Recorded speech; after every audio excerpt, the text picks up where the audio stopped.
ഇക്കാണും സുവർണകാലത്തിനു മുമ്പൊരു തണൽ മരച്ചോട്ടിൽ ഹക്കോദിയ സുപരിചിതമാണ്. ആചരിക്കുന്ന ഈ ദിവസത്തിൽ ഒരുപാട് മഹത്വങ്ങളായ നമ്മുടെ മഹാന്മാരായ അൽഹംദുലില്ലാഹി സ്വല്ലല്ലാഹു വസ്സലാമു അലാ അഷ്റഫിൽ മുർസലീൻ വഅലാ ആലിഹി വഅസ്ഹാബിഹിൽ ഫായിസീന ബിറളില്ലാഹി. ഏറ്റവും ബഹുമാനാദരവുകൾ നിറഞ്ഞ ഉസ്താദുമാർ, രക്ഷിതാക്കൾ, മഹല്ല് ഭാരവാഹികൾ, പ്രിയ നിറഞ്ഞ വിദ്യാർത്ഥി സുഹൃത്തുക്കൾ, അൽഹംദുലില്ലാഹ് രാജ്യം 76ാമത് റിപ്പബ്ലിക് ഡേ ആഘോഷിക്കുന്ന സുദിനത്തിലാണ് നമ്മൾ ഇന്ന് കൂടിയിട്ടുള്ളത്. റിപ്പബ്ലിക് ഡേ എന്നത് ഇന്ത്യക്കാരായ ഓരോരുത്തരും കൃത്യമായി മനസ്സിലാക്കി വെക്കണം. എന്താണ്, എന്തൊക്കെയാണ് നിയമങ്ങൾ എന്നതിനെ കുറിച്ചുള്ള വ്യക്തമായ ബോധമുണ്ടായിരുന്നില്ല.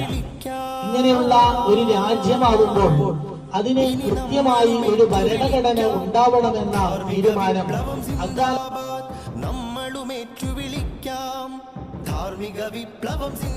സമ്പൂർണവും വൈവിധ്യപൂർണവുമായ അതിന്റെ പാരമ്പര്യത്തിൽ ജയ ഹേ ഭാരത ഭാഗ്യ വിധാത.